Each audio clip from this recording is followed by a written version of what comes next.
should not have clicked on that link. It started normally enough. I was bored one night surfing around the regular internet when I came across some mention of the dark web.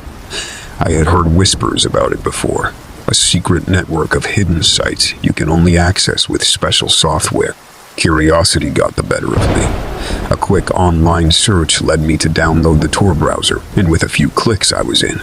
At first, it didn't seem much different than the normal web. The pages took longer to load, and the sites looked plain, but nothing had jumped out as sketchy. I browsed random sites for a good part of an hour before I landed on one particular page that would change the course of my night. Live torture stream. The page was titled. My first reaction was disgust. Surely this could not be real, I thought. Some twisted fantasy or fake gore. Morbid curiosity kept me there, though, and I found myself entering the site's chat room. There were about 24 other users active in the chat, and the conversation they were having turned my stomach.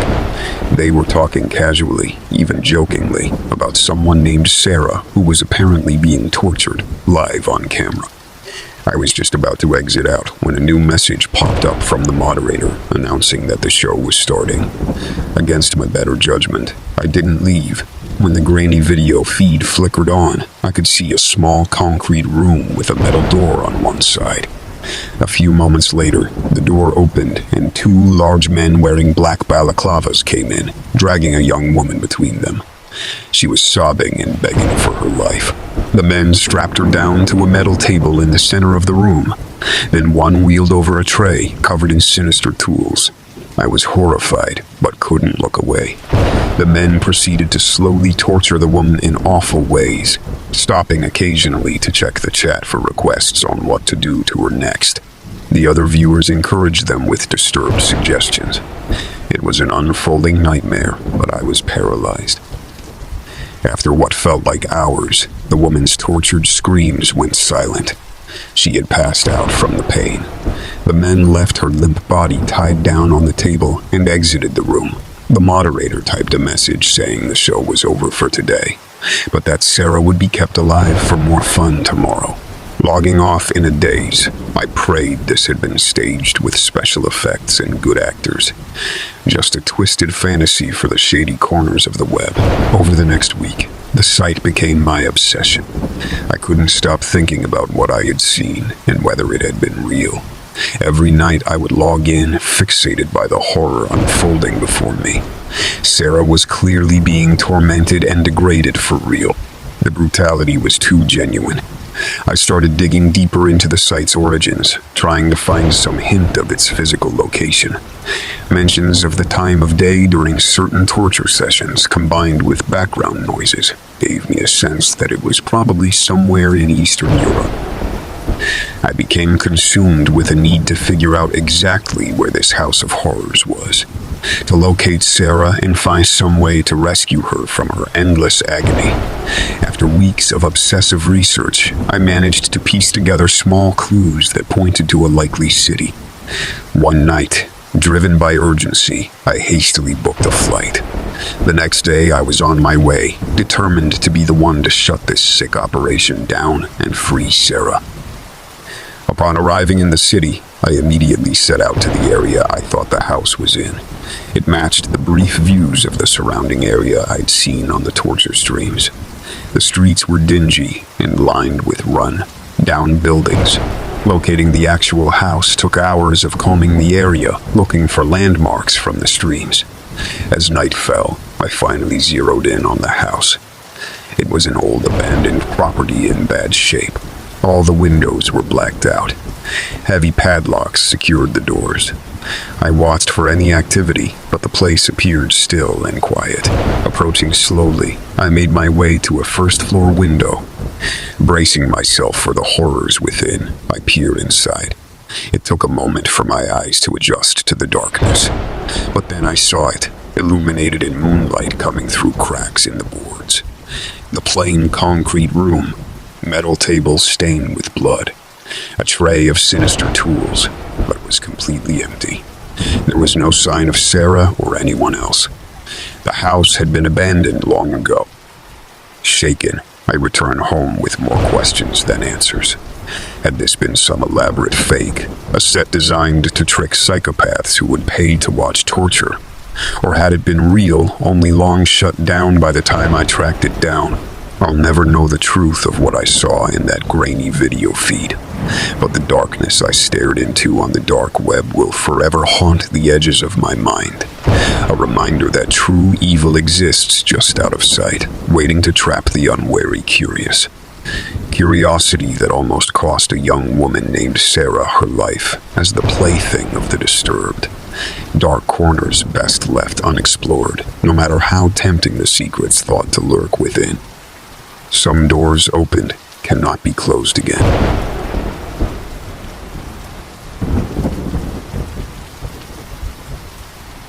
I don't scare easily.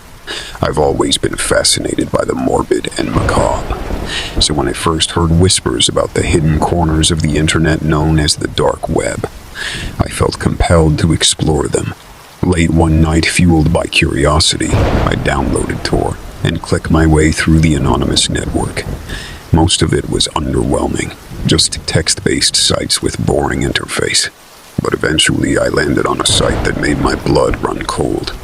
It was a live video feed of what looked like an abandoned basement. The lighting was dim, but I could make out a large metal cage taking up most of the room. Inside the cage was a panicked young woman. She was pacing around the confined space, clutching the bars and screaming desperately to be let out. But her cries fell upon deaf ears. The chat box next to the video was flooding with vile comments from viewers reveling in her visible pain and terror. They were requesting she be tortured in horrific ways for their amusement. I watched in shocked horror as a hulking man in a leather apron entered the frame, clutching various sharp implements. He wordlessly approached the cage while the girl inside cowered in the corner, sobbing and begging for mercy. But none would be given. Her agonized wails soon filled the speakers as the torturer set to work on her. I felt paralyzed and nauseous, but couldn't peel my eyes away from the ongoing brutality being live-streamed.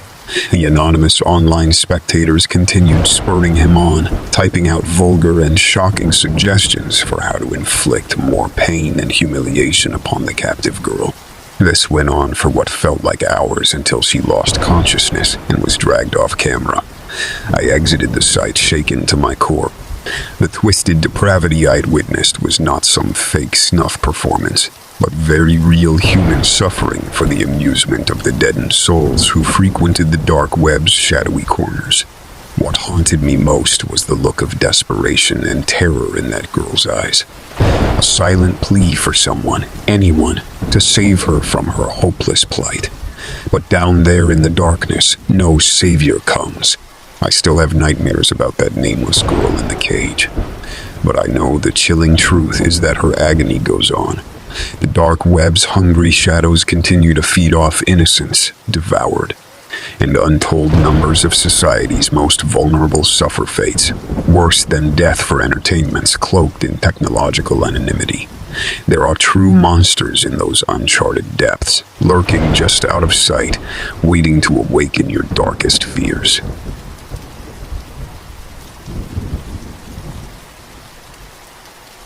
When I first heard about the dark web, I was hesitant to explore its shadowy corners, but morbid curiosity eventually got the better of me. Late one night, I downloaded Tor and started clicking my way through the anonymous sites, not sure what I would uncover. Most pages at first glance seemed normal. Hidden forums discussing politics, technology, and other mundane topics. But before long, I stumbled upon a site simply titled The Zoo. My finger hesitated over the mouse, wondering if I really wanted to see what lay within. Against my better judgment, I clicked. The site opened to a video feed inside a dimly lit room. Makeshift cages lined the walls, each containing a person. They all looked terrified and malnourished, dressed in filthy rags. Vile comments flooded the chat from other viewers describing sick things they wanted done to the prisoners. As I watched in horror, a hidden door opened and two men in dark masks entered, dragging a young woman between them. She She struggled and begged for her life, but they slapped her quiet and threw her into an empty cage, locking the door. The chat exploded with requests for the new captive to be tortured for their amusement. I felt paralyzed, unable to look away as one of the masked men returned, now wielding pliers and knives. Her screams echoed through my speakers as he began meticulously removing her fingernails one by one. The chat participants egged him on, devoid of all humanity. Unable to take any more, I finally managed to close the site. But the captive's agonized cries lingered in my mind.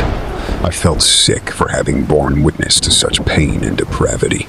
Ever since that day, I dare not return to those sinister corners of the web. There are true monsters lurking in the shadows just out of sight, trafficking human lives and selling human suffering for entertainment. Curiosity is not worth feeding the dark web's insatiable appetite. Some doors once opened cannot be closed again. There are horrors that leave permanent scars upon your soul.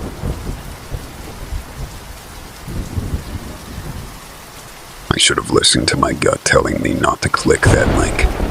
It started innocently enough. I was up late one night, bored and surfing around the regular internet.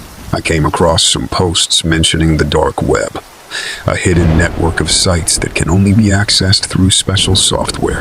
I felt a prick of curiosity.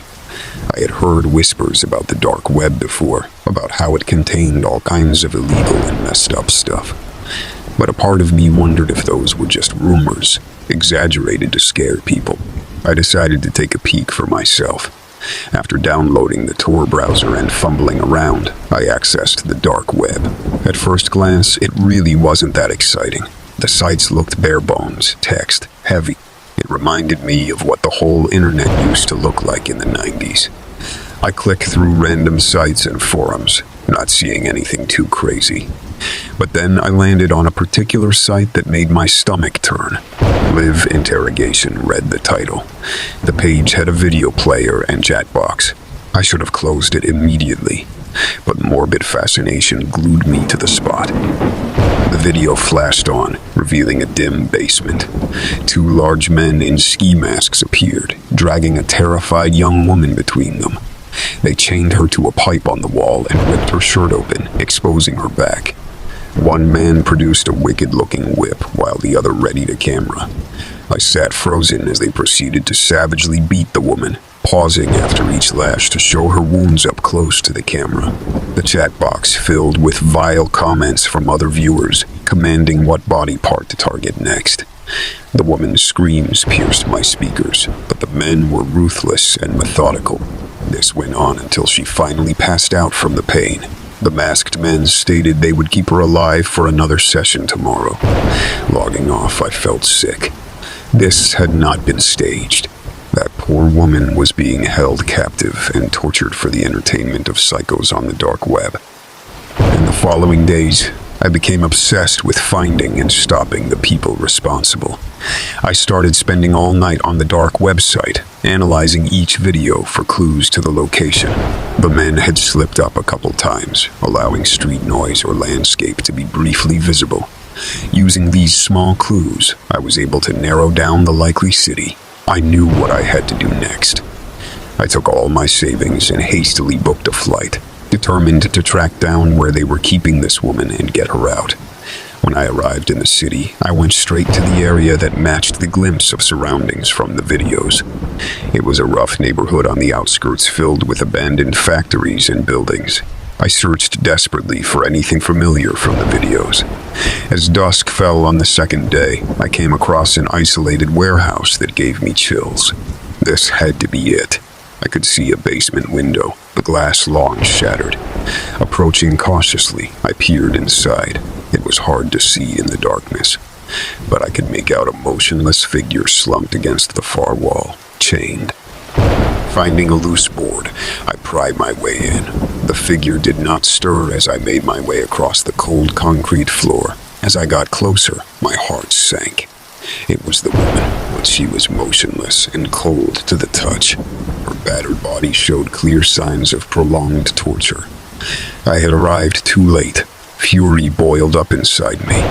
I would find the men responsible for this and make sure they faced justice. Above ground, I quickly called the police to report what I had discovered. As I did, I heard the warehouse door creak open behind me. Spinning around, I found myself face to face with one of the masked men, glaring at me. Before I could react, he grabbed me and clamped a chemical-soaked rag over my face. As I lost consciousness, my mind raced with the sick realization that I had stumbled straight into their trap, and that soon my own screams would be echoing through the dark web for the depraved thrill-seekers in the shadows. I awoke tied down in that same cold basement, my shirt torn open. The masked man grinned down at me, whip in hand. The other had his camera ready.